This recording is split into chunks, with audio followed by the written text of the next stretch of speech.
morning, everyone, and thank you for being here. How was that rule? How about those backers? Yeah, we got a new kicker. Anyway, at this time, we have a forum, and the clerk has taken roll. I would call Supervisor Light to come forward for the invocation and ask the body to remain standing for our pledge of allegiance.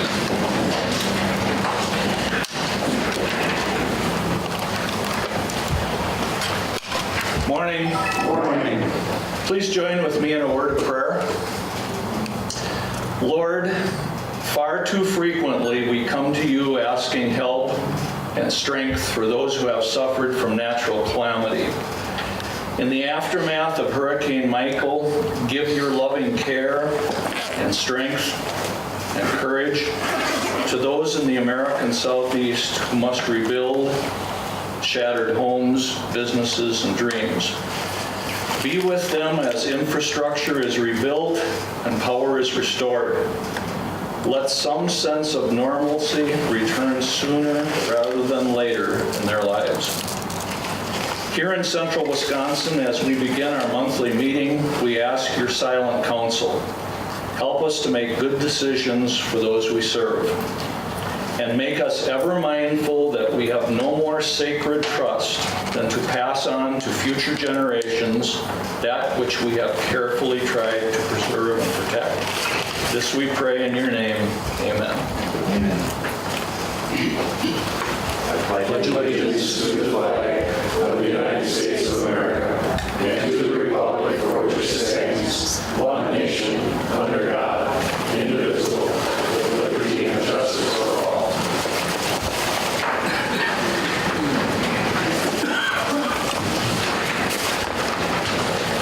Thank you, Supervisor Light.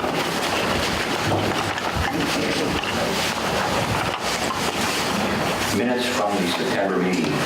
Motion by Hamilton, second by Fisher.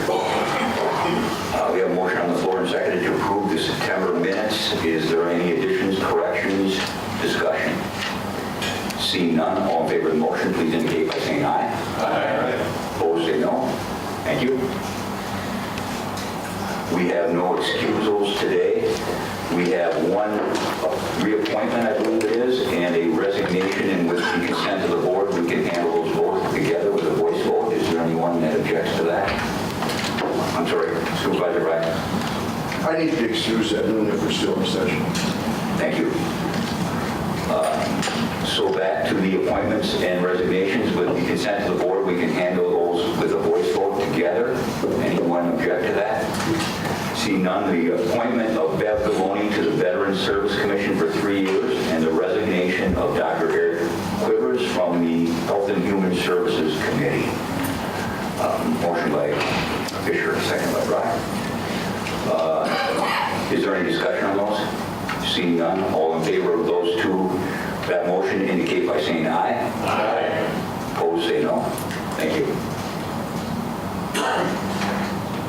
Public comments. Is there anyone here today wishing to make public comment?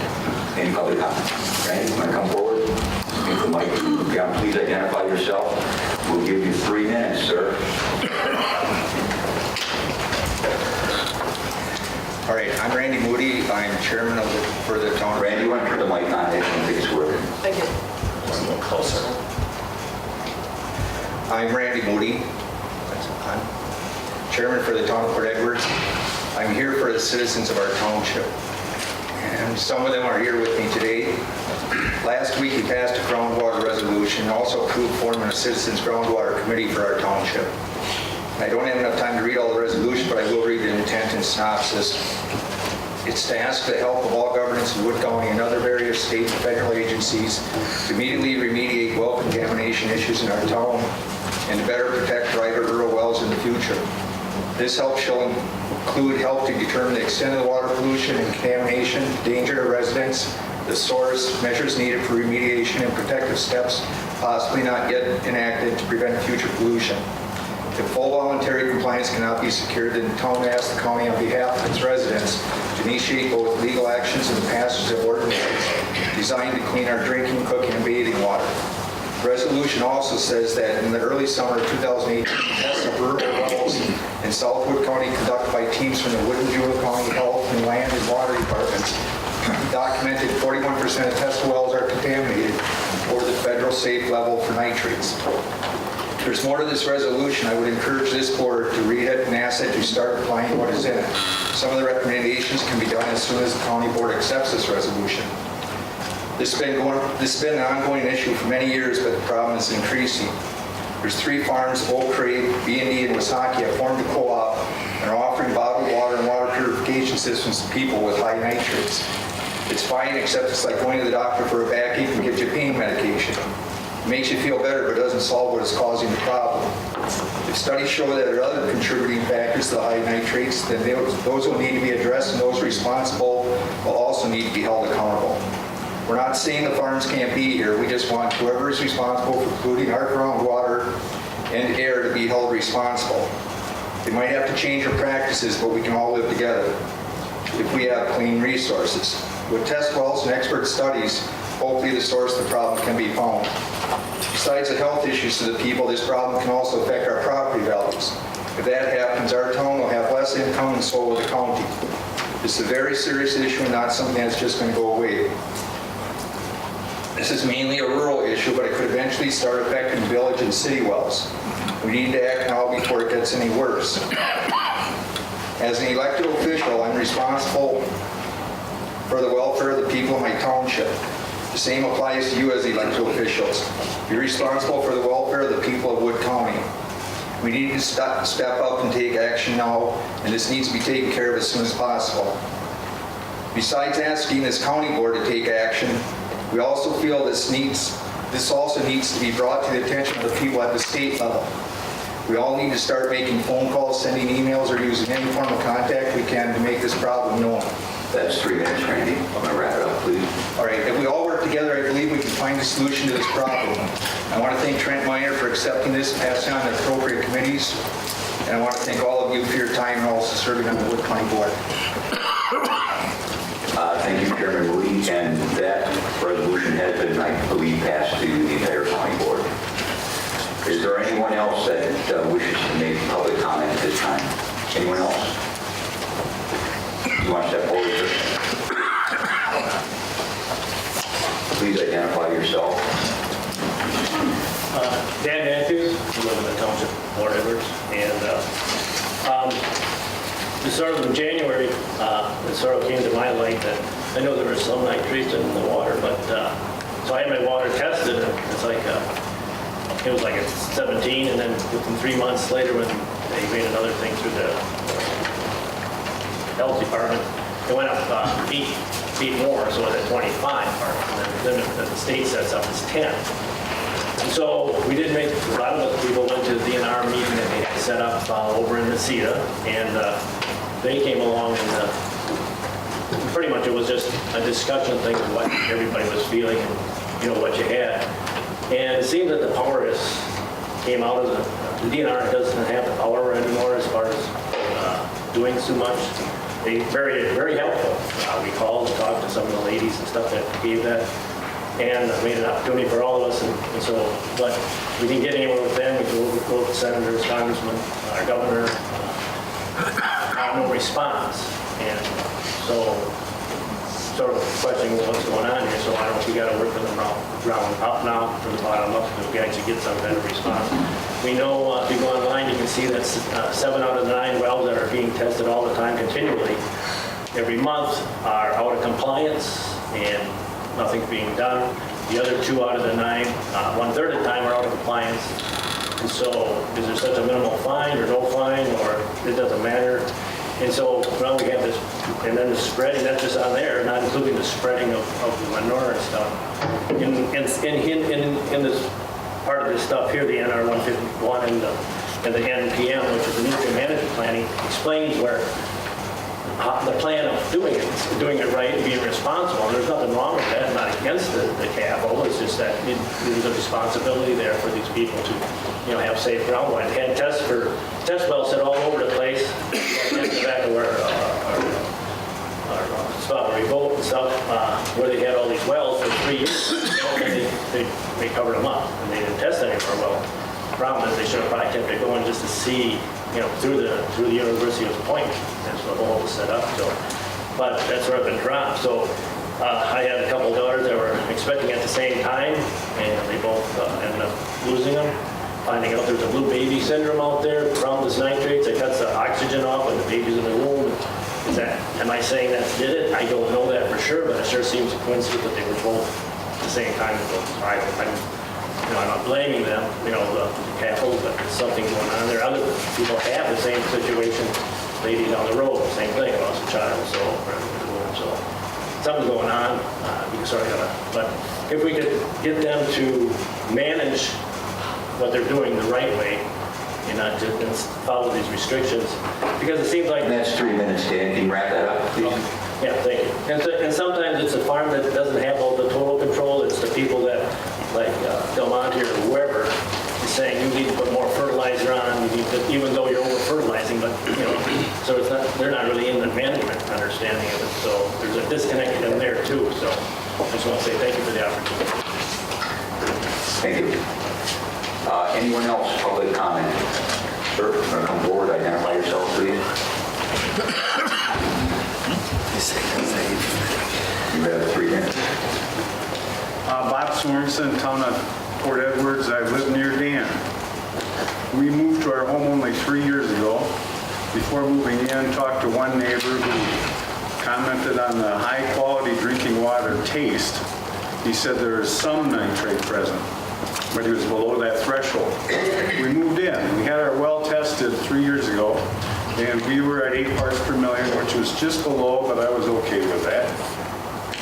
When a number of people in the area expressed concerns about the increasing levels, we had to test it again, and we were now 10.8, just above. Then I thought, well, what's going on here? A few months later, we checked, we're 15.8. Now we're 1.5 times the upper threshold of safe. My concern is, talking to a number of people who've been there for a long time, there is definitely an upward trend. And that trend started about 8 years ago when one of the farming operations commenced with their manure spreading. And at 1.5 times that upper limit, yes, I'm concerned. We stopped drinking it. I've had a pregnant daughter-in-law there, and you wonder what goes on. The doubts with health are huge. To a lesser degree, our property values are no doubt going to be affected. And my concern is, where are we going? If we do nothing, my nitrate levels have gone up over a 3-year period, 1.5 times. If this continues upward, what is the limit? As this manure spreading operation intensifies and the nitrates build up within our aquifer, I have no idea where I might be within the next 10 years. So I ask that you consider that resolution. It certainly impacts many of us in the area. Thank you. Thank you. Anyone else? Public comment? Public comment at this time. Anyone? Seeing none, we will move forward. Thank you all. Acknowledgements and recognitions, we have none this morning, which takes us to special order of businesses, and with the consent of the board, we would like to move some of these around. We would like to probably take the United Way presentation immediately, save Mr. Murray for just before the resolution on the general obligation bond, and then save Shane for not least but last. Is there anyone that objects to that order? Seeing none, I will ask Ms. Johns to come forward and give her United Way presentation.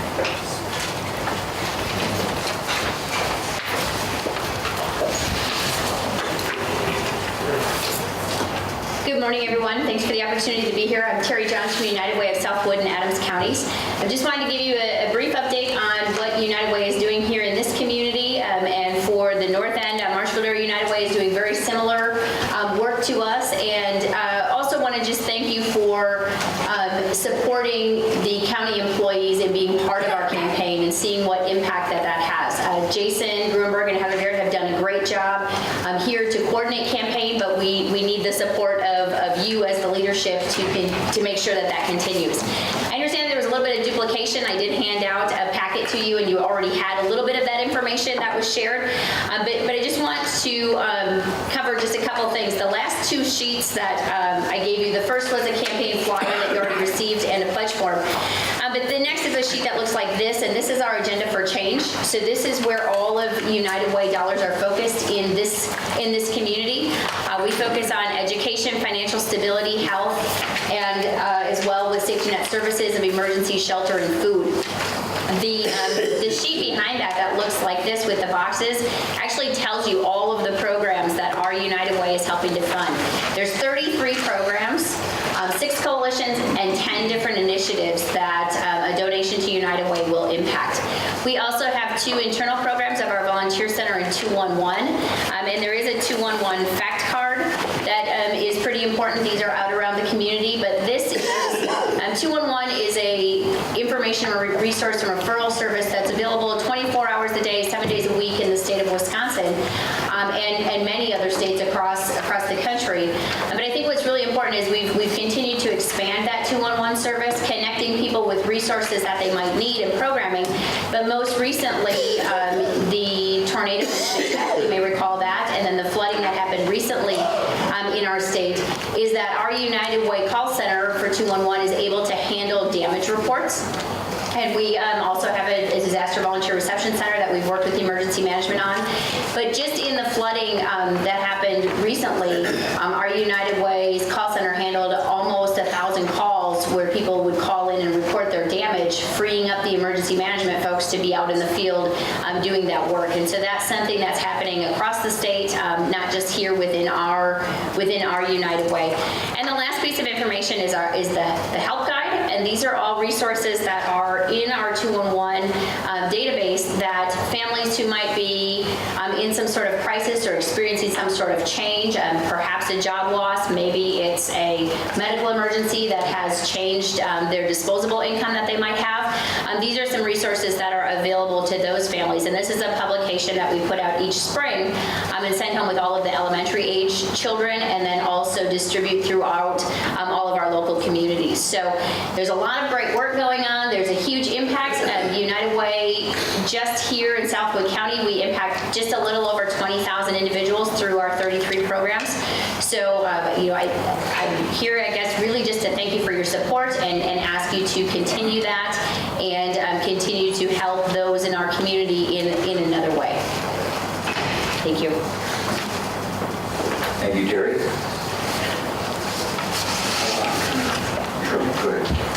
Okay, Mr. Chairman, thank you. On your desk as well, what I placed there were donation sheets. If any of you are interested in donating, I included the history of donations for the County Board of Supervisors as well as the donation sheet itself. Please turn those into my office, and then we'll coordinate that and get that back to Heather so she can turn those in by next week, I believe.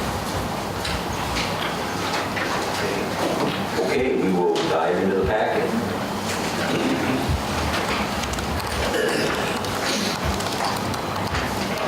Referrals on page 6, those have been passed along to the appropriate committees and individuals that are responsible.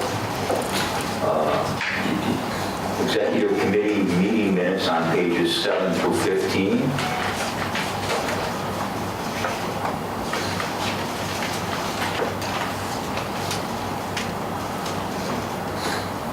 Wellness Board meeting minutes from August 6th on pages 16 and 17. County Clerk's Report, page 18. Finance Director, pages 19 through 37.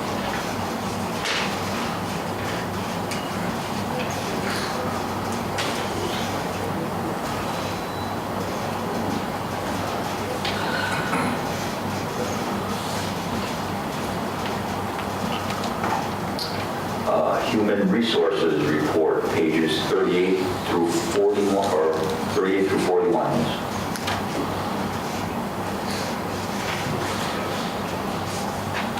ID, pages 42 through 44. Maintenance Director's report, page 45. Safety and Risk Management, 46. Treasurer's report on page 47. For those that haven't heard, we had some good news from the treasurer this morning. Where is she, Heather? There. The chalet was, that's good news. Good news. Which brings us to our first resolution regarding our general obligation promissory notes. Before we bring Joe up, I would entertain a motion to let Adam Fisher. Is there a second? You introduce that, wouldn't you? Oh, yes, I would. I'm sorry. I'm sorry. Very good point. Thank you.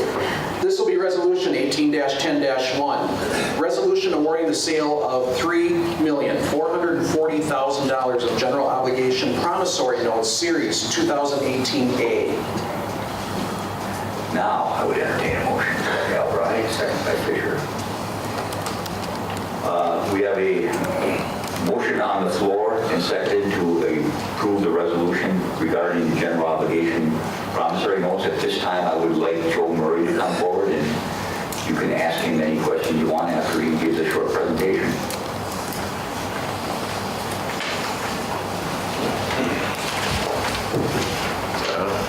Good morning, everybody. I'm Joe Murray from Springstead, proud to be the county's financial advisor. At your spots this morning, you should have found a blue handout sheet. That's what I'll be speaking from when I get into the discussion.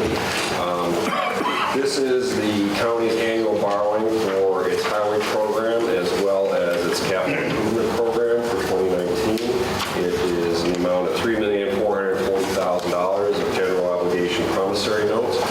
The process of issuing debt starts with going through a credit rating process. I'm pleased to report to you that the county had its AA1 credit rating affirmed by Moody's Investor Service. AA1 is the second highest credit rating that's available. AAA is the only thing that's higher.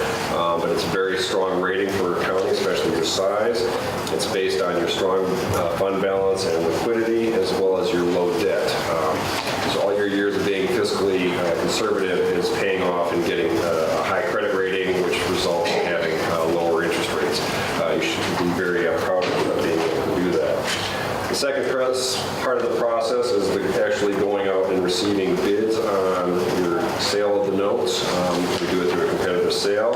Yesterday, we received on your behalf 5 bids.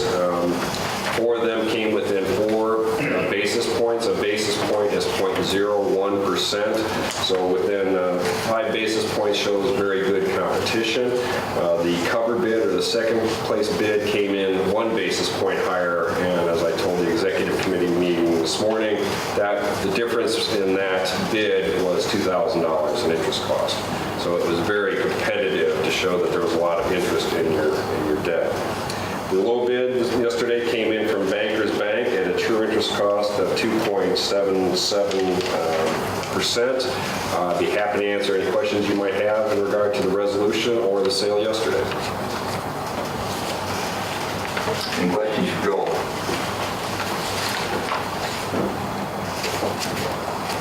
Okay.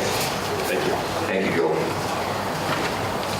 Back to the resolution. We have a motion on the floor and seconded to adopt the resolution. Is there any further discussion regarding that resolution?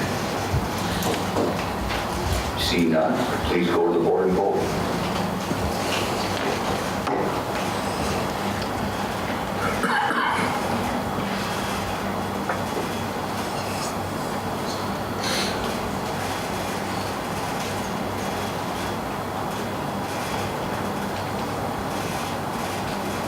And that motion passes unanimously. Thank you.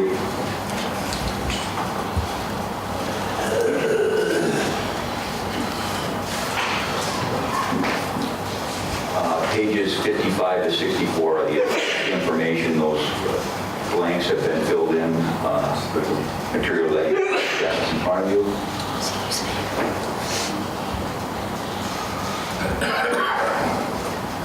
Which brings us to our second resolution, also brought by the executive committee, and I will ask the clerk to read that. This will be Resolution 18-10-2 to authorize the sale of tax deed property back to former owner. Fiscal note paid amount of $18,194.18. Motion by Hamilton, second by Glendening. We have a motion on the floor and second to approve the resolution. Is there any discussion concerning the resolution? Any discussion? Seeing none, please go to the board and vote. Not yet. Oh, I'm sorry. Motion is late. Okay. My bad. Now you. Now you can go to the board and vote.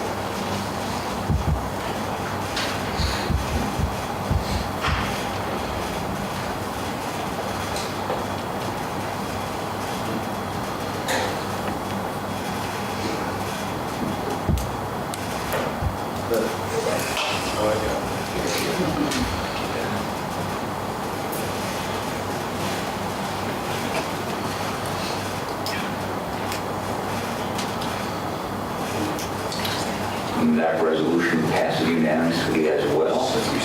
Bringing us to our third resolution, also brought by executive, and I would ask the clerk to read that.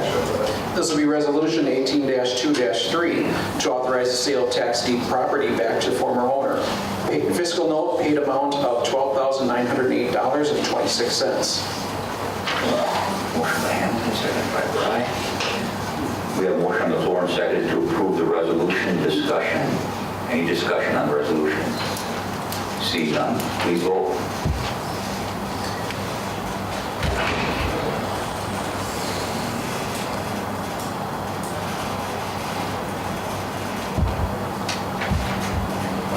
That passes unanimously. We're moving along pretty well this morning. Next resolution from executive, and I will ask the clerk to read this. This will be Resolution 18-10-4 to tax deed eligible property, authorize the tax deeding of property in compliance with Section 75.14 Wisconsin statutes. Fiscal note, the taxes from 2014 to 17, special charges, delinquent utilities, special assessments, publication fees, and tax deeding expenses total $109,463.15. Motion by Hamilton, seconded by Fire. We have a motion on the floor and seconded to adopt the resolution. Discussion. No discussion. Please vote.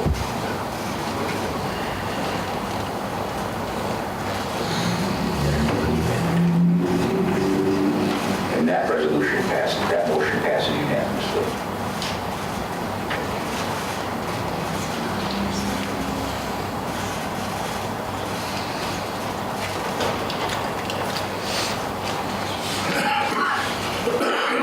To our fifth resolution, also brought forward by the Executive Committee, and I will ask the clerk to read that as well. This will be Resolution 18-10-5 to approve the attached wage plan superseding all previous wage plans. Fiscal note, none in 2018. For 2019, there would be an impact of approximately $9,739 by eliminating merit pay program, which awards employees a merit bonus past step 11. So, motion by Brian. Is there a second? By Curry. We have a motion on the floor and seconded to adopt the resolution. Discussion. Any discussion? Supervisor Plummer. Thank you, Mr. Chairman. We live in an extremely competitive world today, and whether it's on the corporate front or on the government side, the best and brightest of us are constantly being recruited by the competition. Our state currently has about 107,000 unfilled skilled positions in this state, and that's due to the booming economy that we have right now. That competition is creating a void, especially in the public sector. Foxconn and its ancillary spin-off businesses down there are going to employ about another 20,000 people. And this has already exhibited tremendous impact on the public sector in southeast Wisconsin.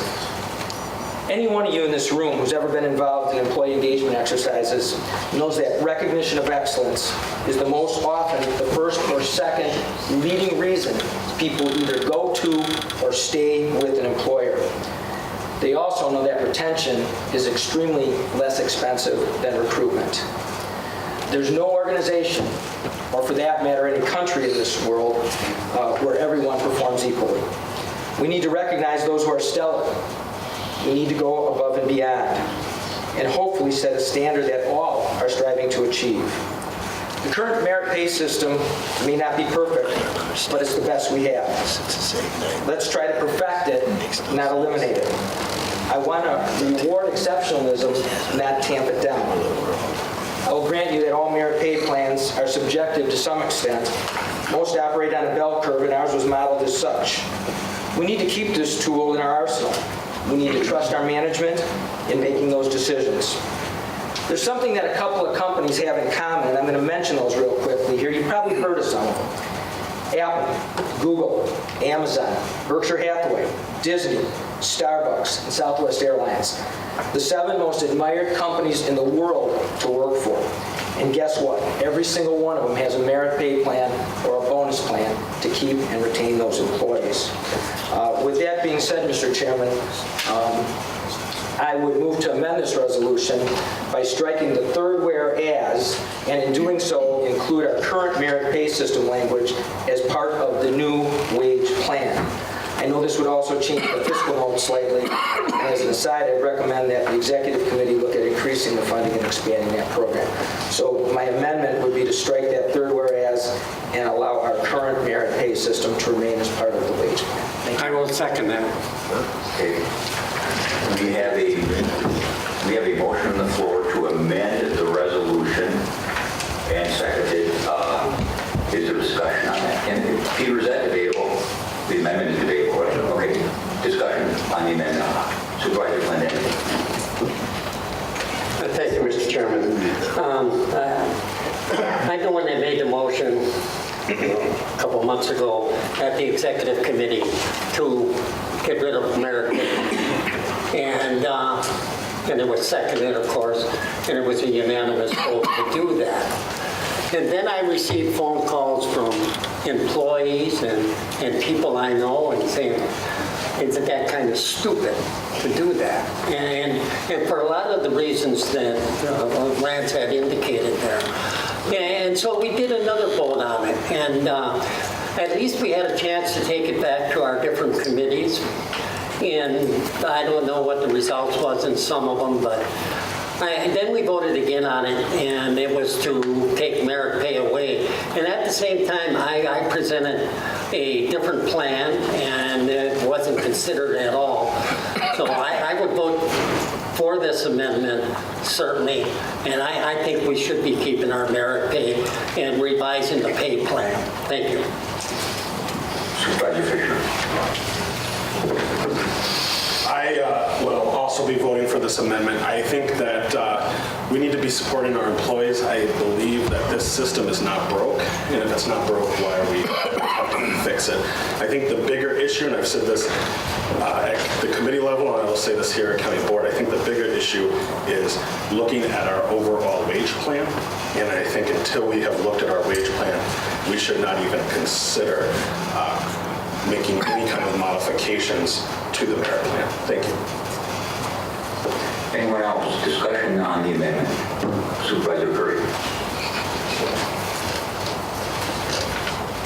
Thank you, Mr. Chairman. So what is the amendment? Has all the supervisors seen this? The amendment is to strike and maybe the clerk can explain it. I'll explain it, but I'm going to try to paraphrase Lance, and if I didn't do a good job, Lance, let me know. I have a motion by Klimmel, seconded by Quintenning, to strike the third whereas and allow the current merit pay program to remain in place. All right, so it's just the elimination of the third whereas. That's correct. All right, that's clarification. There's probably nobody in this room that, there's quite a few of us in this room that were here when Act 10 came in and the present system was put in. So there's plenty of blame to go around. It's easy to blame human resources, but there's nobody to blame but ourselves. We created a system, and the third whereas is about as clear as you can get. Merit pay was instituted by resolution 2013, 5 years ago, but had parameters and eligibility requirements were not fully articulated and approved. So now we're going to try to put a merit pay system together on the county board floor. I don't know. This is something that could be done outside of the county board and then brought the system to here. Initially, the merit pay systems, and that there is no such thing as a perfect merit pay system, takes a long time to put together to bring credibility to the system and credibility to our employees. I would be voting against this amendment. Supervisor Holbrook.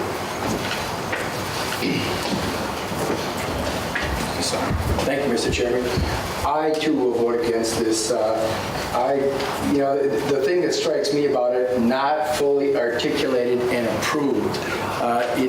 There really are no clear guidelines about who or how someone gets selected for merit pay. And I think when something is that subjective, it opens the door for an awful lot of people who were not selected to be looking at that and say, well, it's the old familiarity breeds contempt kind of thing. And I think that I believe in merit pay. I just don't believe in this one. I think that the best way to acquire and maintain good employees is by having an equitable pay system that rewards people for the good work that they do. I'd be more than happy to take a look at other types of systems for merit pay, just not this one. Thank you. Anyone else before I go back to Supervisor Fisher? Vice Chair Roser. So I know the executive committee struggled with this, and I have been in favor of eliminating the merit pay, but then we took it to our Health and Human Services Committee, and our department heads were not in favor of eliminating merit pay. So as chair of that department, I felt strongly that we needed to listen to our department heads as to the benefit of merit pay. But I'd like to go back to what has been said before, is that our pay plan is not good. And no amount of merit pay is going to make up for not being competitive with some of our wages. And so I am really in favor of us looking at that wage scale and making sure that we do a good job to bring our salaries up so that we don't lose our good employees, and make sure that we pay people competitively for the work that they do, and then build a merit pay perhaps in that has parameters and is not kind of wishy-washy with the verbiage that's in here. So I won't support the amendment, but I will advocate for working on our pay scale and for making sure that we have competitive wages, and then within some parameters advocating for the return of merit pay. Anyone else before I go back to Supervisor Fisher? Supervisor Fisher. Thank you, Mr. Chairman. I would just like to add that by eliminating this, we, in 2013, obviously put a system together. I can appreciate the verbiage saying that it maybe wasn't fully articulated, but there has been a system in place. Department heads have been following that system in order to reward people who are eligible for merit pay. And again, I do not believe that we should be eliminating this before looking at the overall wage plan. Thank you. Supervisor Clinton.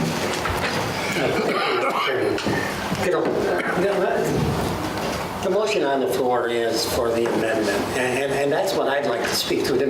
How did it get there? And we mentioned, I used to be a union president, and yes, this plan was bad, but it was negotiated. What's the best? Do we give people pay for performance, or do we give them merit pay? And the choice was with the committee, we'll say, well, we'll give them merit pay because we don't believe in pay for performance. It gives you a bunch of brown noses. So that was it. And I think this is a good plan to put that back in there and work on the plan itself. To just eliminate it and you have nothing, that's telling our employees something. So I still voted for the amendment. Further discussion on the amendment. Supervisor Flynn. Thank you, Mr. Chairman. This amendment was not made in any way to thwart the new wage plan. I think that's a great idea. If you have a plan that's 5 years old, it probably isn't really a plan anymore. What this has done, the intent of this was to keep merit pay, because no matter how good your wage plan is, no matter how good that scale is, there's always somebody that will excel. And that's the person you want driving the department. That's what you want everybody to aspire to be. The verbiage in the original resolution that said it was never articulated fully, I would disagree. A point system was put in place. It is somewhat subjective, but it's subjective at every one of those other companies. You have to trust your supervisors and ultimately the department heads and the board to look at those and ascertain if they truly are realistic in those evaluations of those employees. But at the end of the day, you really need to reward those employees. You need to have a new wage plan. I just want to see this be part of it. You can tweak it. You can do whatever you want. I just don't want to see it eliminated right now. Thank you very much. Supervisor Holbrook. Thank you, Mr. Chairman. You know, the biggest problem I have with this is subjectivity.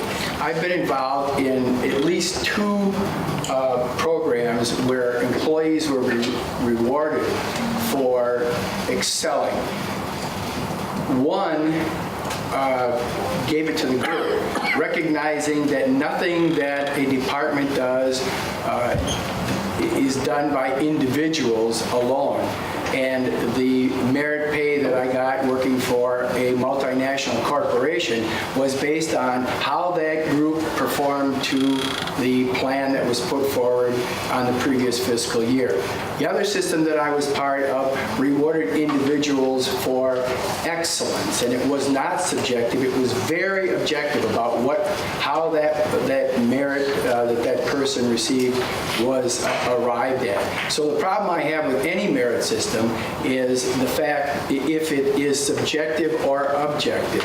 And I think when you say that, well, there are multinational corporations out there that all have merit plans, that's true.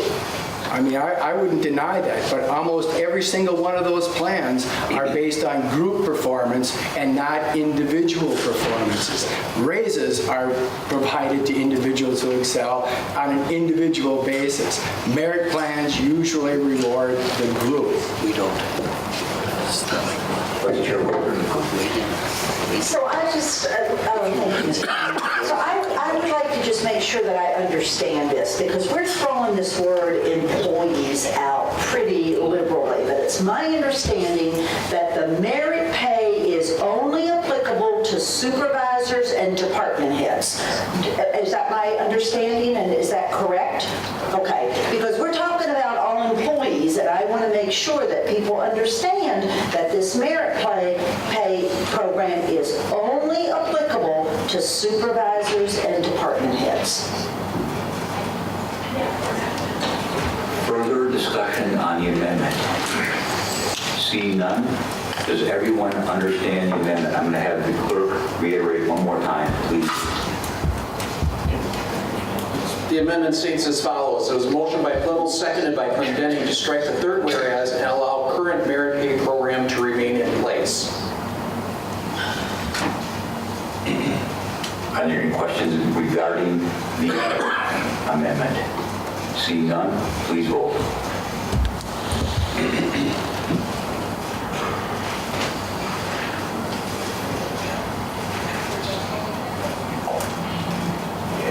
The amendment passes. So now we will vote on the amended resolution. You want to dive into that one? No. Now, the fiscal concerns, I don't know if we can really properly address those right now, but I know they're relatively small. But I think it's bad. Well, then you leave it up there. Does everyone understand what we're voting on as far as the amended resolution goes? Any questions? Supervisor Curry.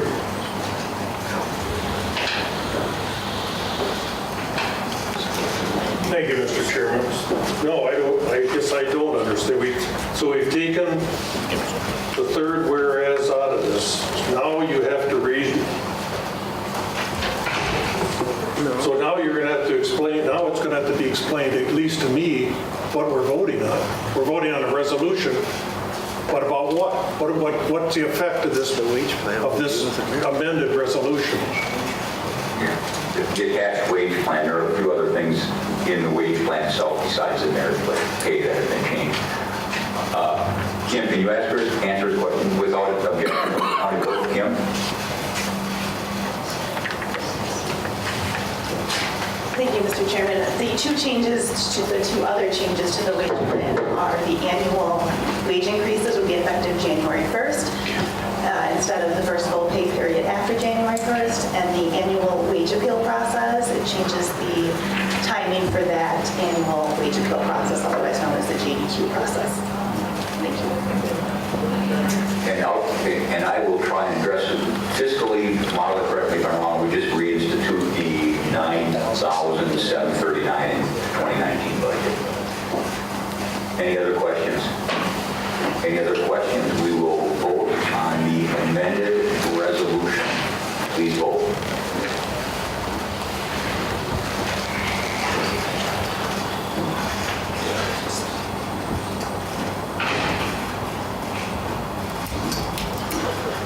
And that resolution passes 17-2. Thank you.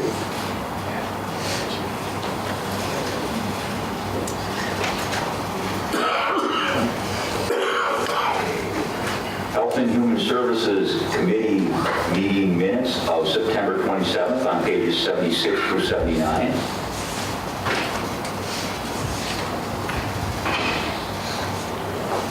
Health Department, 80 through 83.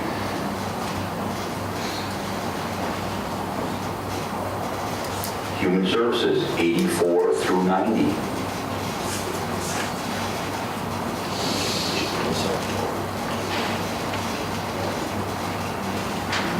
Veterans Department, 91 and 92. Public Safety minutes from September 10th. And I think there may be another one in there, 93 to 98.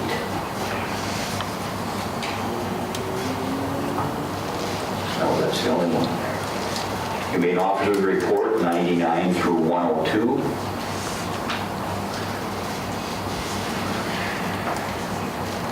Coroner's Report, 103. Various Sheriff Department reports on 104 through 110.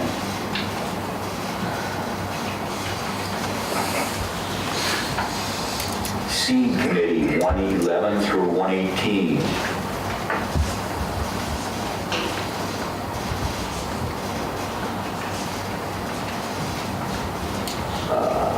ITBEC Board, 119 through 122.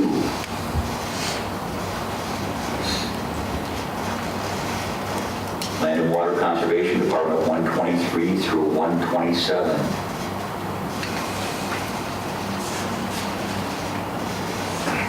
Planning and Zoning, 128 through 134.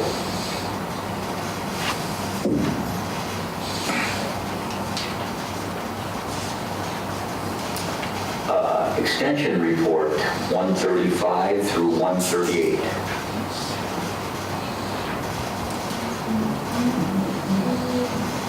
J&L, 139 through 141. Child Support Agency, 142. Corp Council, 143 through 144. Register of Deeds, 145. There's a couple of claims on 146 and 147. Herb Committee, 149 through 152.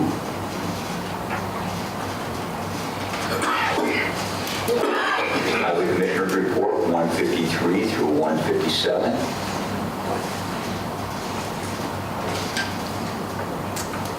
Parks Construction Supervisor Report, 158. Parks and Forestry Office Supervisor 159. Parks and Forest Director report, 160.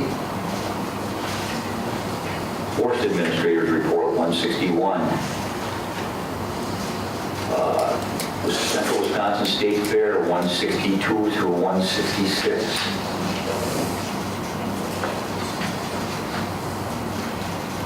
Fairgrounds Commission, 167. Various library minutes, 168 through 174. Which gets us through the packet and takes us to our next and last special order of business. Shane, do you want to come forward, please? Nancy as well, yeah, apparently, okay.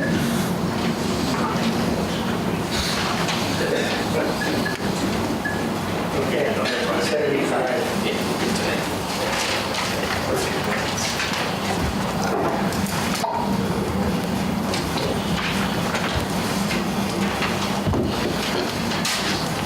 Good morning. So, this morning we're going to talk a little bit about groundwater.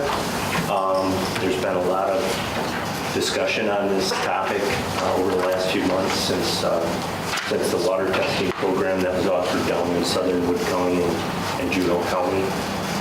Nancy and I agreed to partner up on giving you guys a presentation today that will hopefully open the discussion gateway for future work that we might be looking at doing, and also just to give you a better, a better overall overview of what we've done since we found the hot spot, contamination spot in that agricultural corridor in the south. So just to give you a quick frame line of the presentation, I'm going to talk and go through some slides on the basic groundwater concepts, just in general, and then I'm going to turn it over to Nancy to talk about the Armenia-Port Edwards water sampling program that was run, go through some of the results, and then I'm going to kind of wrap it up with what the county has done as far as actions we've taken and we're working towards in the future. And hopefully that will answer some of the questions of the county board body and also concerned citizens that are living in those areas. So we'll get started here. So what exactly is groundwater? It's water that's filling pores, cracks, fractures, and other geological materials beneath the Earth's surface. It's basically the saturated zone beneath our soils that traps and creates an aquifer.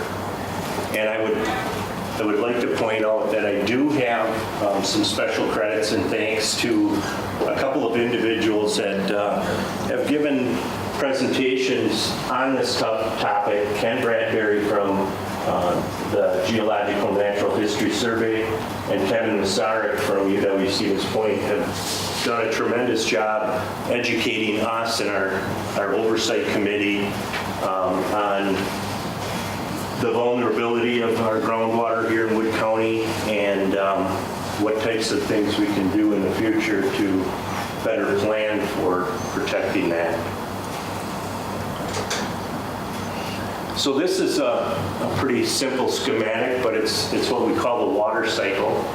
Obviously, the participation or precipitation comes from the atmosphere, drops to the ground, and depending on land uses, makes its way down to the groundwater table. And there's many, many things that can impact that through the process. So this illustration kind of shows typically groundwater moves from high points to low points, and it comes out at a discharge point in most respects. This shows the recharge water table versus the saturated zone, and also the soil zone and how the whole process works as far as the turnover of groundwater through usage. This is a good illustration. It kind of throws in a three-dimensional look at topography and how it affects groundwater flow. Now this would be the surface. So we're looking at the contours and the topography. And if you see the dashed lines, those are basically the high points in the landscape, and those would be what we call divides. So typically your surface water runs downhill to the low points. The next slide is going to show taking that landscape kind of out of the picture, lifting it up, so to speak, and talking about groundwater movement. This isn't exactly how it works out every time, because groundwater tables are unpredictable, and it's hard to get a real good picture of what they look like underground. But for this illustration, we'll show that the one thing we do know about groundwater is that it will travel from high points to low points. And if we envision that this would be a similar topography underground, it's going to move to low points and it's going to discharge at those low points. There's the groundwater divide, obviously, just like on the surface. This is talking a little bit about recharge areas, drainage areas. It illustrates a well and what, in terms of draw-in, in terms of days and years and centuries and a millennial. It's a complicated process. There's several different aquifers that we're talking about. The unconsolidated, confined, and confined in a lot of cases underneath bedrock at a deeper. Groundwater moves from recharge areas to discharge areas. This is a good slide. I think this says a lot. How rapidly does groundwater move? Flow rates really depend on soils and topography and gradient and the presence of fractures in your soils. But to give you an indication, clay water moves, literally in inches per year. Sandstone, tens of feet per year. And in limestone, it can move hundreds to thousands of feet per day.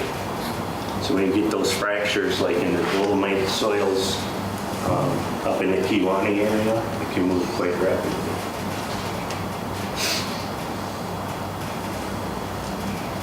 How do streams and wetlands function? They generally do function as discharge points. So a lot of these are fed by the actual water table.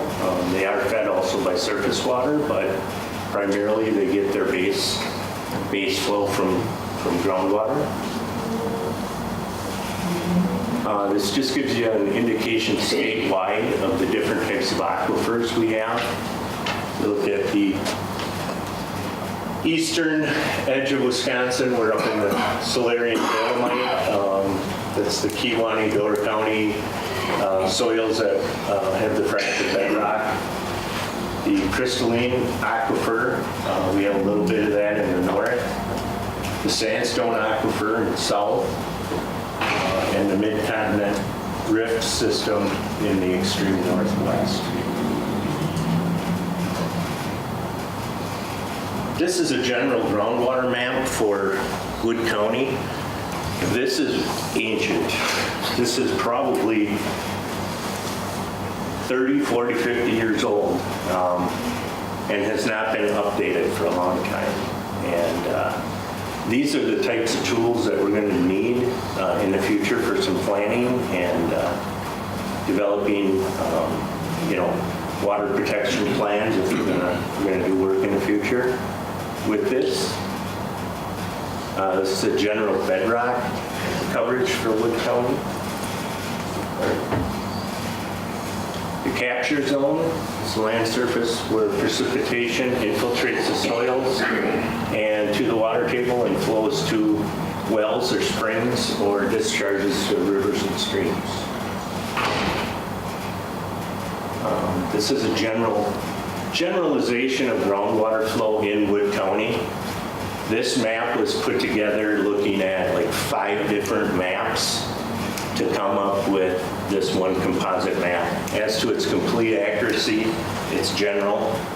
It probably has some assumptions in it, but it's about all we have right now for telling us the direction of groundwater flow underground.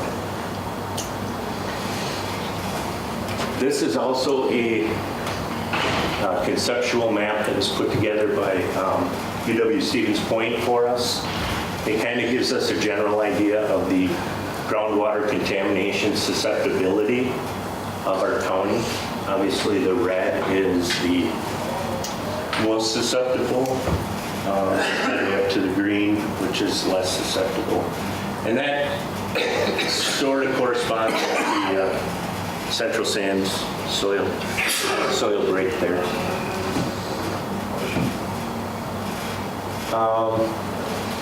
So this throws an illustration in there, number 3 there, regarding septic systems a little bit and the direction of ground flow, just showing how groundwater flow can affect some people if they're in the direction of flow. So this drain field here could affect this well, but not their own well. Just a conceptual drawing. So now I'm going to turn it over to Nancy to talk about some of the specifics of County of Armenia and Port Edwards, and then I'll kind of wrap it up with what some of the stuff we've been working on since the testing. I'm just going to give you some, just a basic background of what we did in the Port Edwards and Armenia area, and kind of why we did it, and then some of the results. Juneau County contracts with the Wood County Health Department for Environmental Health Services. So that's what kind of tied the 2 counties together. In early 2018, I met with some of the citizens of both Port Edwards and Town of Armenia, and they expressed serious concerns about their water quality and the high nitrates in their area. One of the problems with that, their concerns is that water testing results that they had were from just a number of different sources at different times of the year. Some labs were certified, some were not. So we didn't have good data to really base our knowledge of what is the seriousness and what's the extent of this, the issue. So I worked with Barb Dice, who is the health officer from Juneau County, and Matt Kaminsky, who is from the Juneau County Land and Water Conservation Group, to come up with a plan of what we can do for these people, both in Wood and Juneau County, that seem to be having issues with their water. So what we decided to do is a groundwater survey of this area to figure out what the extent of the problem was. So this slide just shows you the general area that we were concerned about with the watersheds that are involved in this area. The process. Notices of the sampling went out to the Town of Armenia, homeowners, and some of the residents in the Town of Port Edwards. We required pre-registration for all of our participants. We worked with the UWSP Water Lab in order to have a certified lab that would both analyze the water samples and then provide an educational program when we were done with the program. Homeowners were offered a $25 subsidy for testing their water, which really helped. Some people can afford the water sampling, some cannot. So we were really lucky that Juneau County was willing to put in money for the testing that was done in Juneau County. And then the Central Wisconsin Nature Foundation, after we had already sent out the Armenia notices, came up with some funding to help the Town of Port Edwards as well. So we had more money to spend to expand the testing into Wood County as well. So then on May 30th, we had 7 two-person teams consisting primarily of Health Department and Land and Water Conservation staff from both counties that went ahead and conducted the groundwater survey. Again, this is, Shane showed you the whole map of Wood County. This is just the area that we were looking at, just showing you the contours and the elevations there. The next slide shows the groundwater flow, and you can see that some of the flow is going towards Lake Petenwell, and then others are going to the creeks that will to the north of this area that will eventually feed the Wisconsin River down the line. This is the groundwater divide, so you can see that some of the water is going directly to the river, some is going the other direction, but again, as it joins, the water is going to go into the surface water, which will then, down the line, end up in the Wisconsin River as well. This map shows land usage, and it's in this area. So the yellow is the agricultural, so those are all the cultivated lands. The green is forest land, and the darker blue is the wetland areas, whereas with the light blue being heat and well. This shows you the distribution of the water samples that we did there. So you can kind of see in some areas we did more, some less, but it was all based on participation, and we didn't target these areas. These are the people that chose to join in the program and do the water sampling. These are the depths of wells, and if you can see, if you can look at the reds and the blacks, those are all of those wells are like 25 to 50 feet. So most of the wells in this survey area are fairly shallow wells, with a few deeper wells as we, off to the west.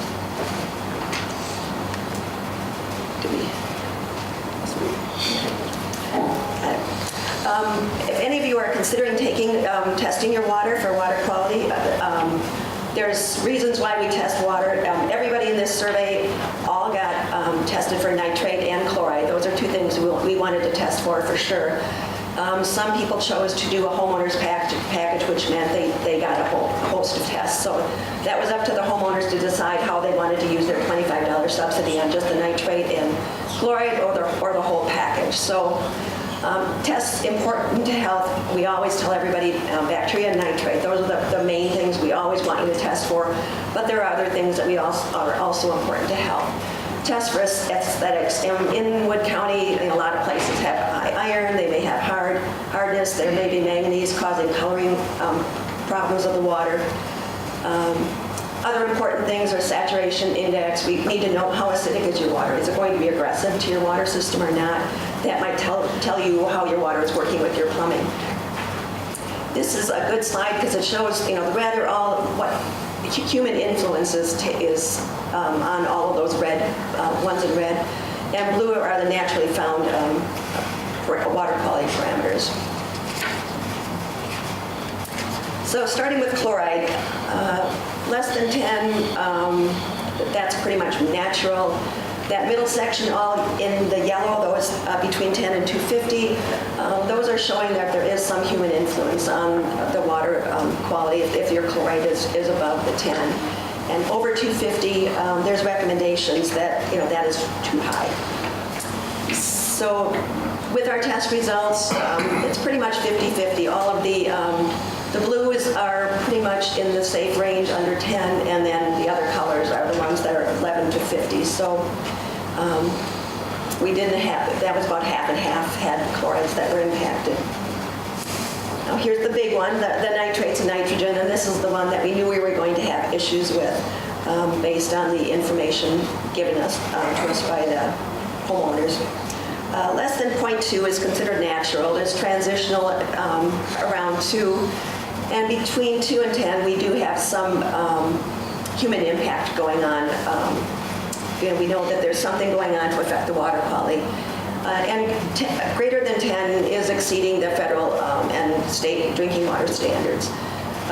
PreviousPreviously, we considered that water over 10 was just a problem for infants and the blue baby syndrome. We now know that water over 10 is also very important for pregnant women or women intending to become pregnant because it can cause neural tube defects in infants and developing infants, which could lead to miscarriages, those kind of things.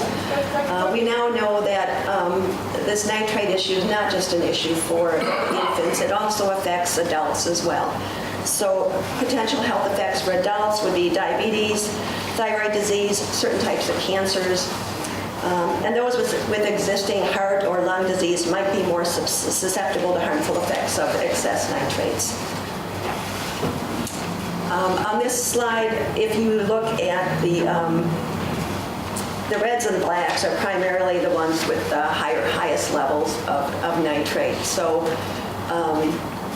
about 41% of the samples exceeded the nitrate standard of 10 milligrams per liter. We had 18 samples in Wood County and 86 samples in Juneau County that were tested.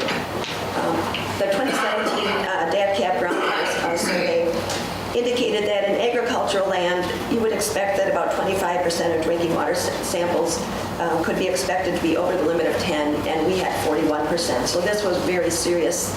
It was much higher than the average for the state. This was just the first round of sampling. Obviously, this sampling did not show us the full extent of what our problem is. So we need to do more sampling, more testing to find out just how much more needs to be done and what is the extent. This is a map showing the corridor of where we are thinking we need to do the additional testing, with the green little dots being the Juneau County residences and the purpley pinky ones being the Wood County residents that we need to continue to test. We're thinking there may be about 700 more people that we need to get to in order to find out what their nitrate levels are. Juneau County just passed a resolution to provide up to $20,000 for startup costs for a nitrate lab for the Wood County Health Department. So we're working on that right now. What Juneau County would like is the reason they put the money forth is to allow us to provide a reduced cost for nitrate testing for residents so that we can do the rest of this survey and it will be affordable for the residents in this area. Shane will be talking later about an agreement with the farmers to continue the work in this area. And we're going to make sure that all homes that need to be tested and want to be tested will be tested. And those exceeding the standards, we'll definitely let them know, about the health concerns and what the impacts could be on their health. The EPA, right before we did our testing at the end of May, came in and did some testing, and we were not working together on this. We didn't know they were going to be coming in. So they did 41 boreholes in a similar area, but more surrounding the Central Sands Dairy. They tested the water at two different depths, 20 to 34 feet, and then at a deeper depth.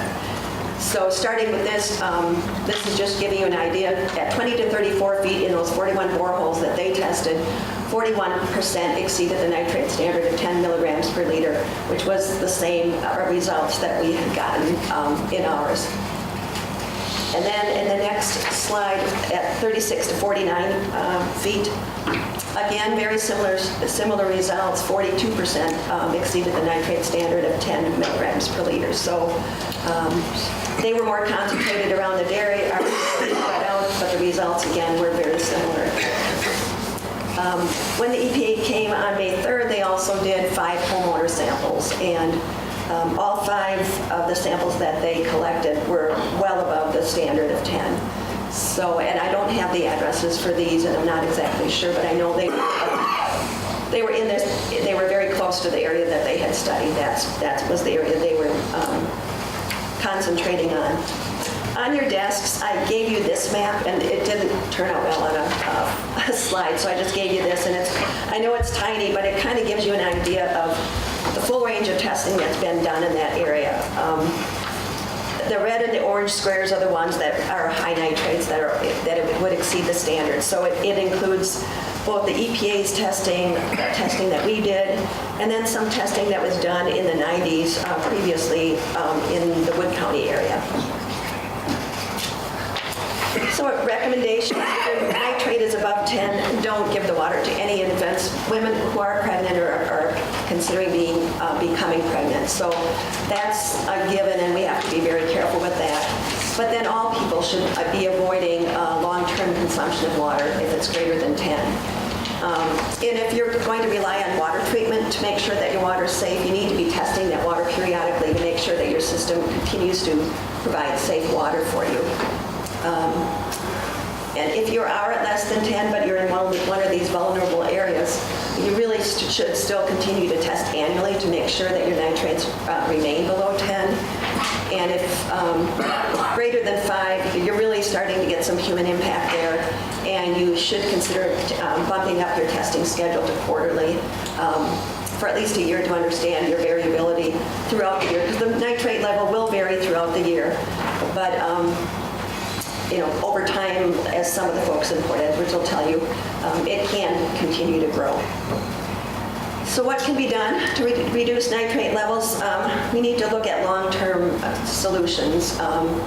We have to look at the right tools, and it could take years for a response. I think when Kevin Masaryk did the presentation for the town of Port Edwards in Armenia, if all the agricultural process stopped right now, it would still take 20 to 30 years for the water to totally clear.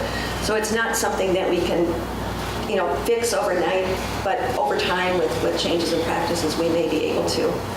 So in the short term, the fix would be a new well, which right now we know that based on the work that we've just done, if people drill a well down to 80 feet and case to 80 feet, they're pretty much assured to get safe water, but we don't know how long, because the contamination will continue, and it will continue to get deeper. So we don't know how long that will last.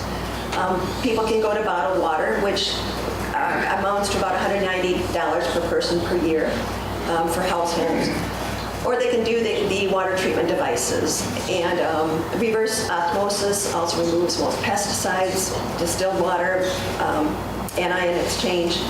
They all have their pluses and minuses, but any of those treatment systems, they need to be maintained. They need the filters to be maintained. So there's the initial cost of putting it in, but there's also the ongoing cost of maintaining that system. So I'll turn it over to Shane.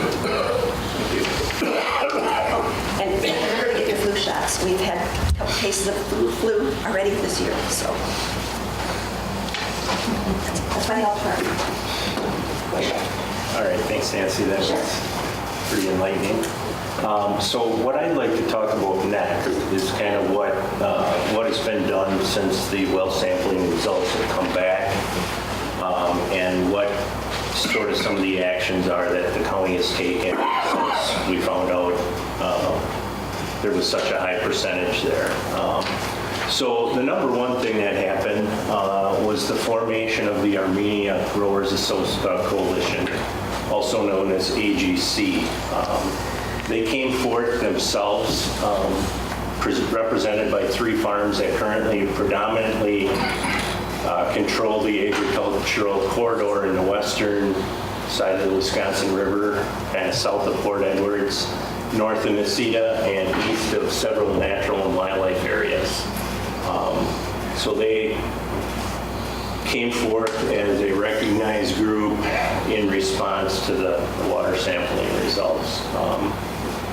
So what I've got here, I don't know if it's 41 or 42%, I've seen both numbers, but in response to the 42% of the wells exceeding that 10 parts per million, the coalition has voluntarily coordinated, collaborated with the counties, both in Juneau and Wood, the DNR and the APA, in a response effort for the residents to offer them bottled water until they can install a water treatment system in their homes at a point of, they call it a point of water treatment. So it's not going to be the entire plumbing in the house. It's going to be probably one tap that supplies drinking water to the household. The AGC has also drafted a memorandum of understanding,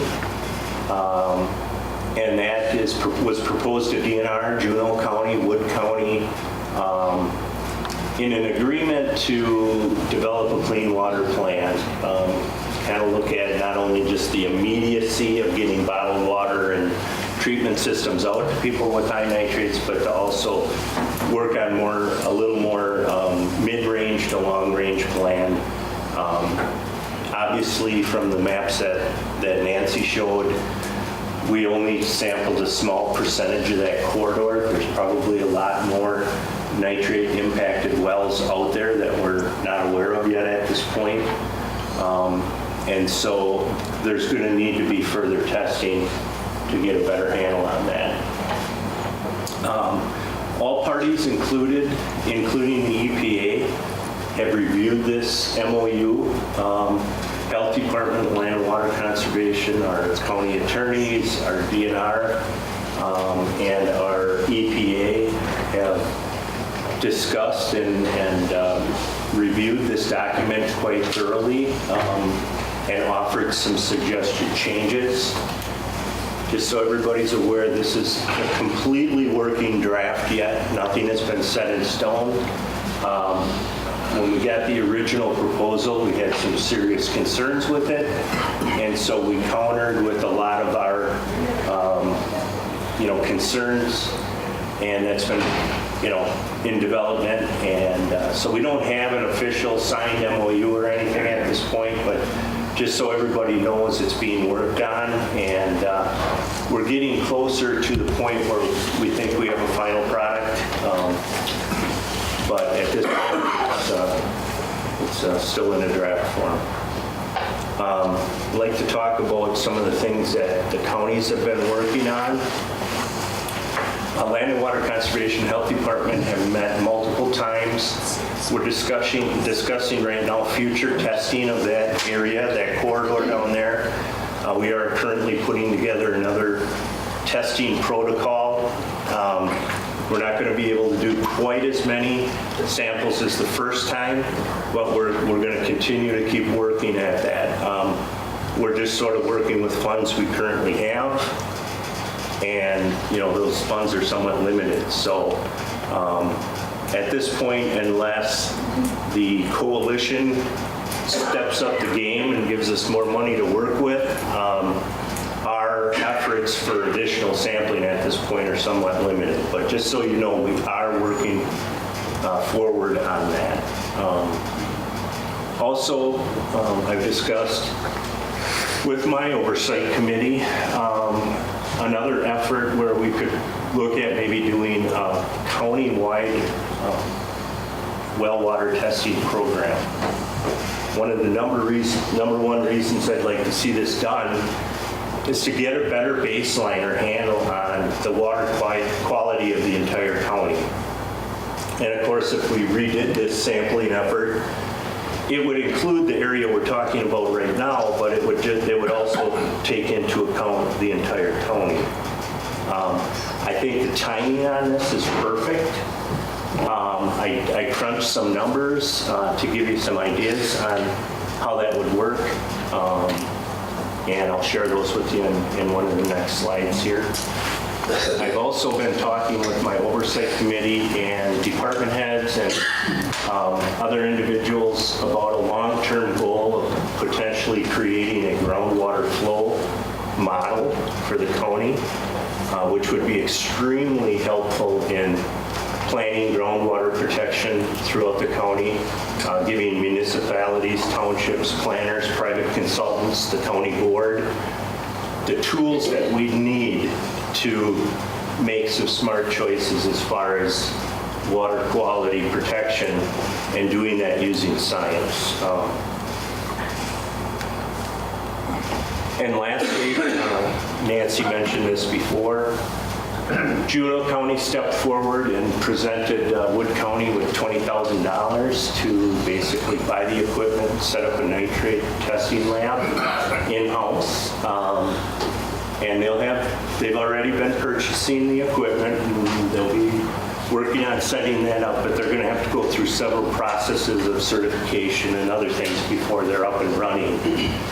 But the end result basically is we're going to have a very cost-effective, affordable means of doing nitrate testing, which really, at this point, makes a county-wide sampling even more attractive.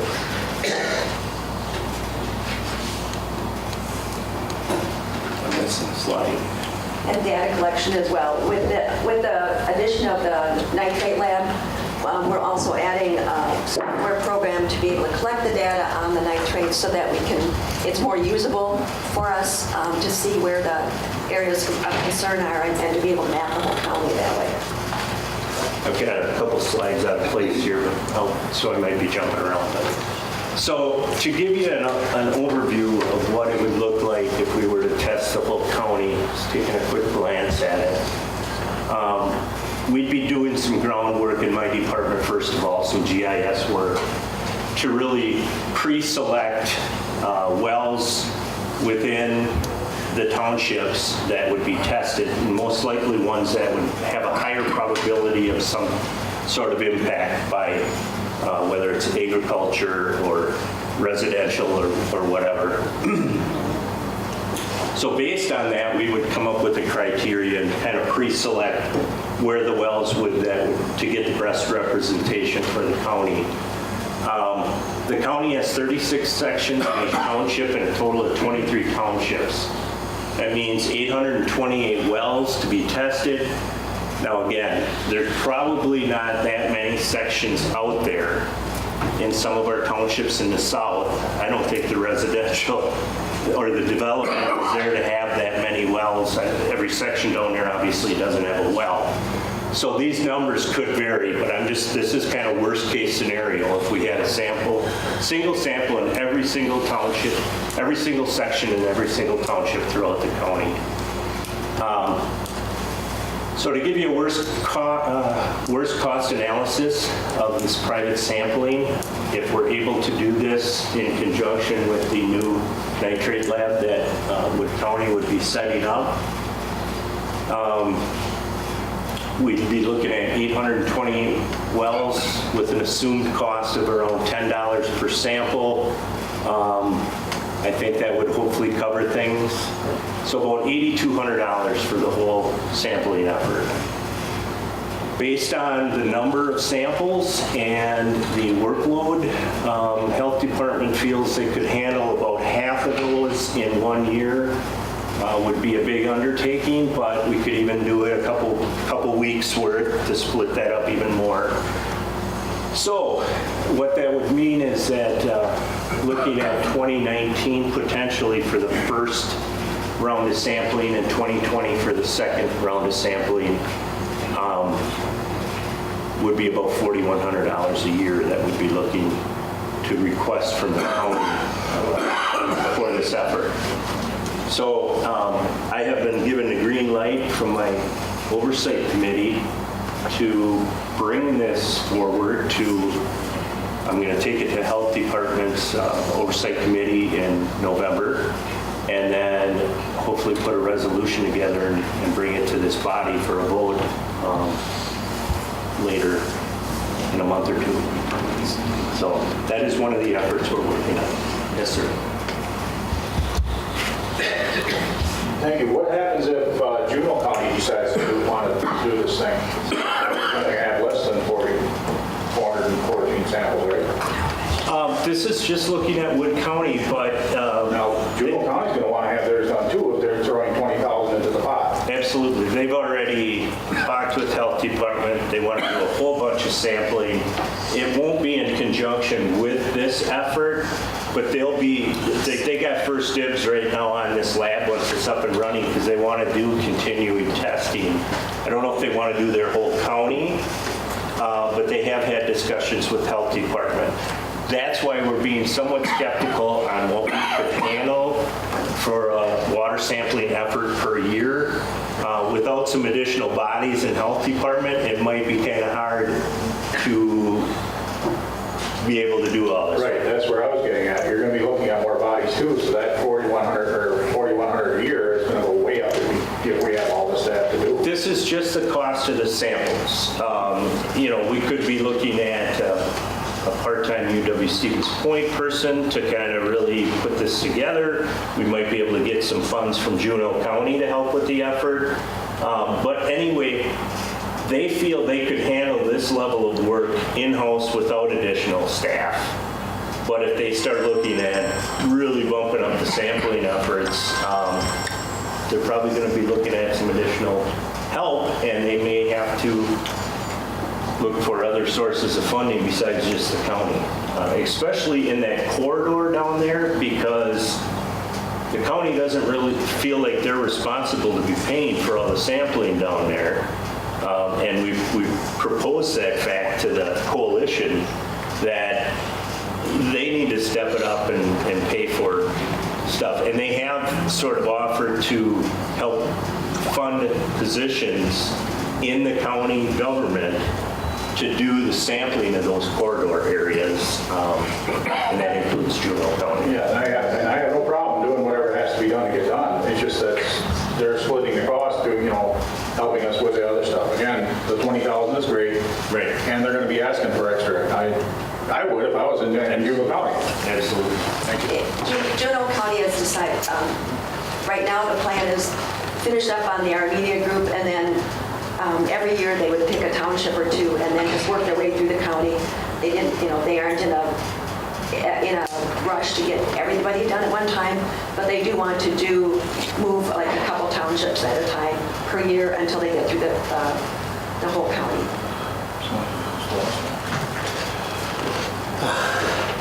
Well, I don't know if we're going to go into this ordinance, but I see they're mostly concerned about CAFOs. Well, already now your vegetable growers are producing this water for these people. And there's a problem, all been a problem with the potato fields because they go way over above the nitrogen that the land can handle. So are we just going to consider CAFOs here, or are we going to go after the vegetable growers? Because actually why are they giving us money now in order for good water to these people? Because there's no limit to how much nitrogen these people can put on the potatoes. For a farmer has to use his nutrient management plan, we're only limited to so much nitrogen. I guess in response to that, before your question, is that this isn't a proposed ordinance, this isn't proposed regulation. It's me as a department head providing information to the county that I think the timing is really good to get a better handle on our water quality countywide. What we do with that information, what we have, it will help us better plan what might be needed down the road to protect our citizens in Wood County. So this is just talking about water sampling of our current wells in a distribution method throughout the county that's going to give us much better information than we have right now. This isn't about vegetable growers or dairy farmers or CAFOs. This is about water sampling. That's it. So, Mark, you had a question? Thanks. I think your presentation is wonderful. I think it gave a pretty good baseline of information to us, but I think the questions that I have are just kind of designed to make sure that we all understand the seriousness and the significance of this problem. I mean, three questions that I have almost that are all linked together is what's the average depth of a homeowner's well? What's the average depth of a high capacity well? And when that high capacity well is pumping, 800-900 gallons per minute, what does the cone of depression look like? What's the impact that has on the water table above it? Because right now we're looking at wells that are 40, 50 feet deep, and we're seeing high levels of nitrate. And probably a fair assumption is that the aquifer that the high capacity wells are tapping into is below that surface area. But when they start pumping 1,000 gallons a minute, that cone of depression does what nature wants it to do, and that is pull down the water above it. So essentially, I think over time, those aquifers are going to be polluted as well. And when the DNR says people should dig a well that has a 60-foot casing, on how long before the bad water gets to the 60-foot level or the 70-foot level? The second area of concern I have is, it's great that the people from town of Port Edwards have this resolution that they want to pass forward. I think it's really an indictment upon us as a group that we have not addressed this problem looking at the preventive steps that need to be taken in order to, stop the process from happening. Our constituents are individuals that live on this land, whether they're in the town of Port Edwards or there are neighbors in Juneau County. And when I ran for this office almost a year ago, water was a problem, and we knew about it. we've known about the results of these well tests now for 6 months, and we still don't have an MOU that is designed to protect the people that live on that land. I mean, we heard from one gentleman this morning who has 2 daughters that lost their pregnancy. And, we can't point a finger and say, well, that was the problem. But when you're looking at wells that are well over 10 parts per million and they're drinking that water, there's a pretty strong suspicion there. And I think that, we as a group, we need to take a very strong position in getting this MOU done. And the word I have is the MOU started with 10 years and then it went to 4 years and now it's at 3 years. How long is that polluted water that these people are tapping into wells, how long is it going to be there? It's there on geological terms, not on our 24-hour clock or our 365-day year. So first of all, we need to make sure that there is an MOU in place that covers these people, our citizens, the people that vote for us, that expect us to do what has to be done to last at least 10 years, I would think. And then we need to come up with some preventive measures that keep this from happening for future generations. Thank you. Thank you. All wonderful comments, great questions. The long and the short, I can't answer your questions because we don't know enough about groundwater right now. But what I'm going to tell you is, for years, decades, the state of Wisconsin has pumped tons and tons and tons of money into our local county land and water conservation offices to deal with surface water issues. That's our specialty. That's what we know. We know very little about groundwater. So all the stuff you brought up and all the questions that you have that I can't answer is a perfect lead-in to the next couple slides that I want to go over. And it's talking about potential moves we could make in the long run to get the kind of questions you're asking answered and to be able to address some of these questions. So I apologize for the length of this, but if you really want to get the big picture of what we can do at a county level, you're going to see this. So you can walk out if you want. But so at any rate, many counties are they're facing the exact same issues. It might not be central sands, it might be dolomite bedrock, it might be urbanization, they're not a rural county, whatever. There's been several counties that have built a groundwater model. They've partnered with the U.S. Geological Natural History Survey, USGS, their land records departments, all these different entities, to build a groundwater model, to get a better understanding and give them the tools that they need in the GIS world to be able to make some smart decisions, to be able to plan smartly for true protection and answer some of the questions you're talking about. Why would we do it? What's our motivation? Who would the players be? How do we fund this? And what some examples of what this groundwater model could do. Why do we want to develop a model like this? I just mentioned a few minutes ago, our state government has a program focused on land surface forever. We know how to fix surface water problems. We have the tools to fix surface water problems. We know how to model those problems. We have all the tools and we have the money, but we don't have it for groundwater yet. So this would be a huge step in the right direction to give us the tools to isolate where we can find the problems and how we can address them more properly. Most of you might remember in the early 2000s when the Superior Big Springs bottling plant was proposed down in Portage County. That got shot down. There was a lot of concerned citizens with the drawdown and the impacts that might have. It was Adams County. That's right. I said Adams. Oh, I'm sorry. There's also an increased demand for further information about the interaction of what we're doing on the land surface and what's actually happening, underground in the groundwater table. This model would answer a lot of those questions.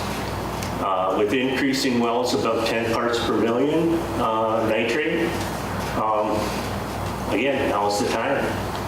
Wasteland application concerns, whether it's manure, industrial, septic, commercial, well protection planning for our municipalities and communities, flooding, and quality and quantity. We all keep talking about quality and quantity. Right now, the state of DNR, or the DNR office is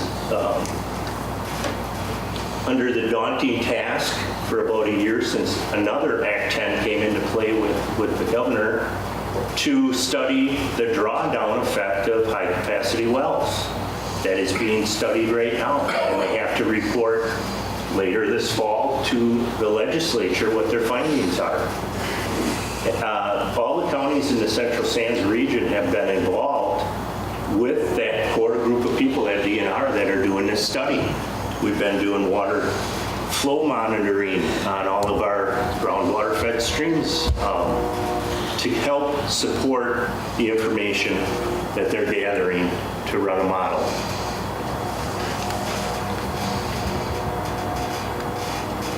Who would some of the players be if we built this model? Obviously, Land and Water Conservation, Health Department, Land Records, Planning and Zoning, Emergency Management, Economic Development, Highway Department Extension, local units of government, city, village, town, and of course, the Natural History Survey and USGS would be big players. If we were to go ahead and design a model like this, it would probably be a 3-phased implementation plan. Now, these numbers, this outline structure I grabbed from another county, so I apologize, it's not perfectly catered to Wood County, but I want you to understand the outline and the procedural direction that you would go if you decided to do a groundwater plan here in Wood County.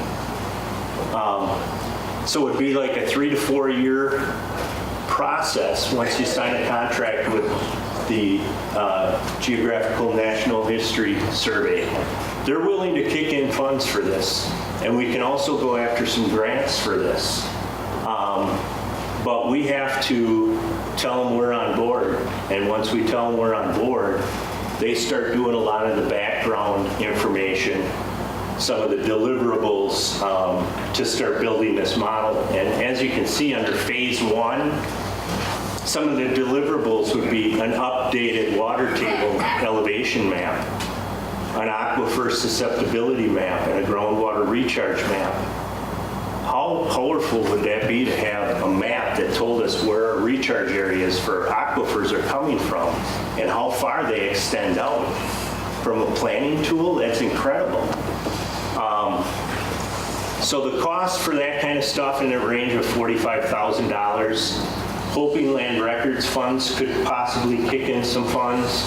And then again, I got question marks by these because we don't know who we're going to partner with and where the funds are all going to come from. But I'm just throwing this out there for everybody to get an understanding of what this is all about and how it could help the county and what kind of costs we're looking at. There are a lot of viewers out there that a lot of this information is compiled, but it's in 50 different formats. And so part of the process would be gathering and analyzing all this data to build into this model. So right now you can go to the UWSP website and there's viewers like water quality, which will give you an indication by county. Again, you can check it by all of these different parameters. Say you want to find out what the nitrate is, it would give you a different legend with different levels based on selecting nitrates. Groundwater use and well locations. There's DNR websites that we would use to compile, again, that data we need, especially on high capacity wells. there's been more work done on high cap wells and siting and locating those than private wells. Because with private wells, we're relying on well construction reports that may go back 40, 50 years. The more recent data from 89 and on is a little more, well, let's say it's in digital form so we can get at it easier. Again, these are websites you can go to for well information. Phases 2 and 3, now keep in mind, this is like a 3 to 4 year process.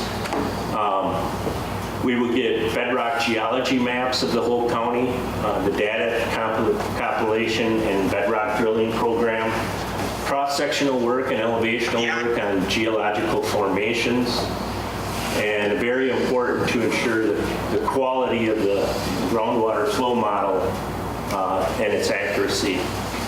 This stage, if we partner with the USGS and the Natural History Survey, could potentially pick up this whole cost, which is very, very beneficial to us and makes us more tangible.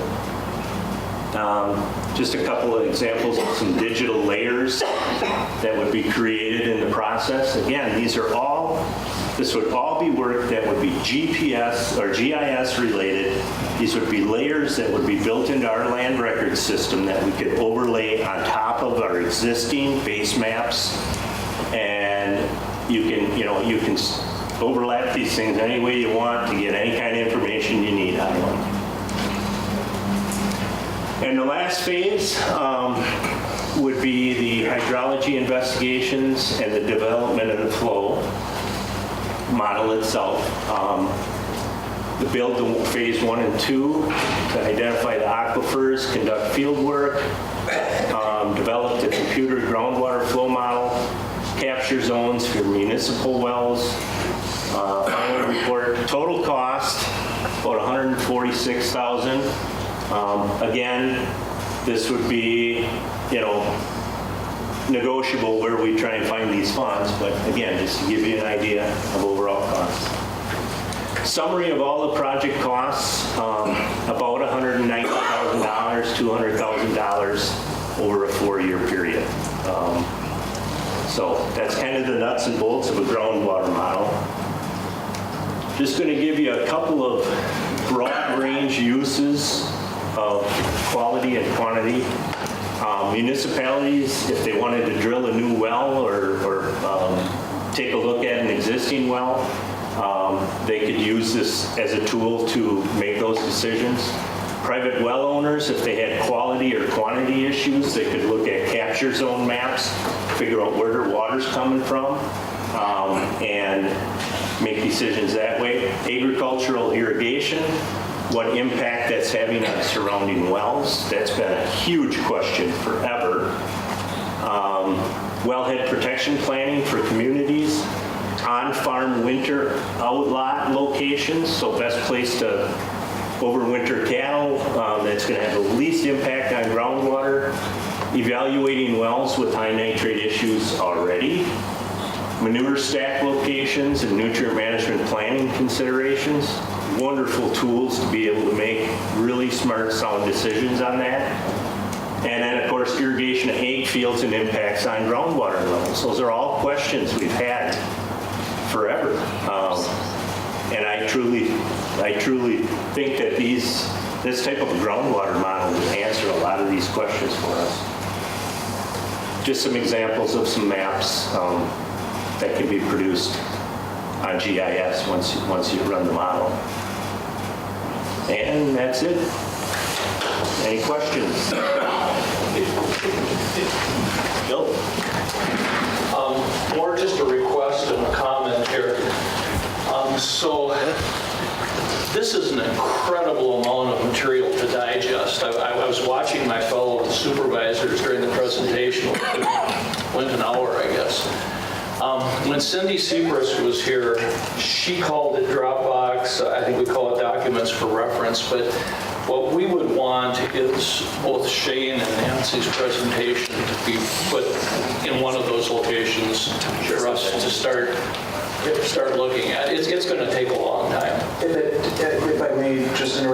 Chairman, I'm sorry, I didn't mean to, but I don't know how big that file is or if that's even possible. We'll work on that. But the Dropbox, the documents for reference is in Dropbox. So those the terminology comes in right, but we'll have to see what the size of this PowerPoint is. So we can have access to this to look at it over a long time. I'll do the best I can. Okay, the other thing I wanted to say, I'll do it quickly, is that with the MOU, with everything you've heard today, it's been Juneau and Wood County. And there might be a tendency for us to think, okay, that's pretty localized. Tonight at 5 o'clock, Adams County. The Adams County Board is going to meet with residents from Adams County for an hour to talk about almost exactly the same thing as it affects the peat well. So, don't think this is just Juneau and Wood. This is Adams County too, and they're meeting with their people. They've already met once. I went to that meeting, it was 3.5 weeks ago. They're going to meet tonight. They earmarked an hour for their citizens. Thank you.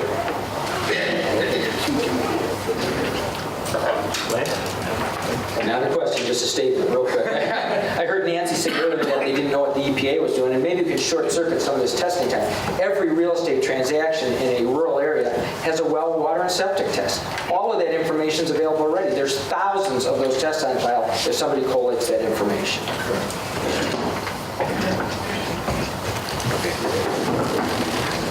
Thank you.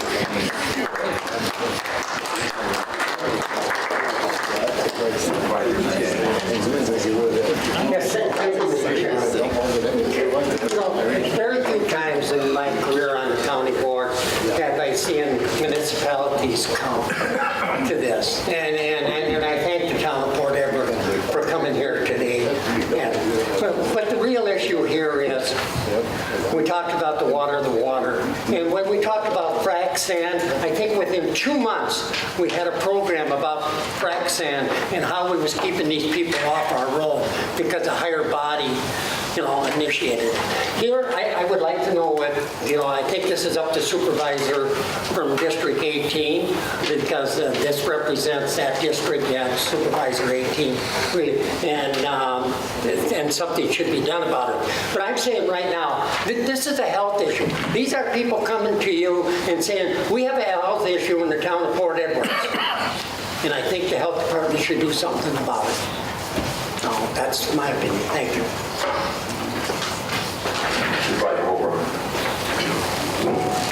Yeah, I just want to clarify one thing. This is not, the position I took that I spoke of earlier, it's not anti-farm. I didn't engage in an undergraduate degree in agriculture because I hated family farms or, what agriculture meant to our community. It's simply about our responsibility to respond to the health issue that the people of the town of Port Edwards and our neighbors in Juneau County. We need to pay attention to this, and we need to pay attention quickly. It's not an issue that's going to go away, and I think our response needs to be as swift as it can possibly be. Thank you. Thank you again, Shane and Nancy, for that very comprehensive. A quick reminder that our next month's meeting is not the usual third Tuesday because the budget is on the second Tuesday, November 13th, with the budget hearing to precede that. Is there anything else that needs to come before this body this morning? Mr. Chairman, for everybody that stopped in my office to get their picture taken, your badges should be down there right now. Supervisor Zaleski, if you could stop down, we're going to call Nicole and have her meet you there. We'll get yours covered. But if you guys could all stop down in our office in a nice, orderly fashion and pick up your badges, that would be outstanding. Thank you. What else would you expect?